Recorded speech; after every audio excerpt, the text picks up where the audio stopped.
এই পথটা এমন এক এলাকার পথ যেখানে হাঁটার অধিকার এলাকার বাসিন্দাদের নেই।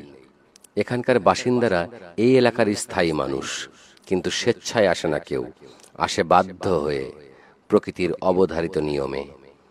সেদিন তাদের জন্য তৈরি হয় একটি নতুন ঘর।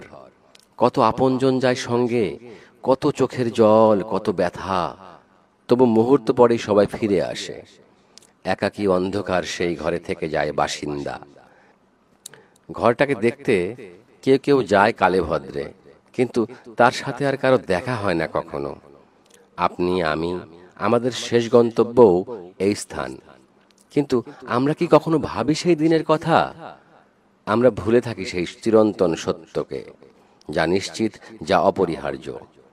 কত স্বপ্ন, কত পরিকল্পনা, কত লোভ, কত ছোটাছুটি, সবই শুধু এই জীবনের আশ মেটাতে। কিন্তু বেলা শেষে সব স্বপ্ন থেমে যায়, সব পরিকল্পনার সমাপ্তি ঘটে এই পথেই এসে, যে পথ থেকে আর ফিরে আসা হয় না।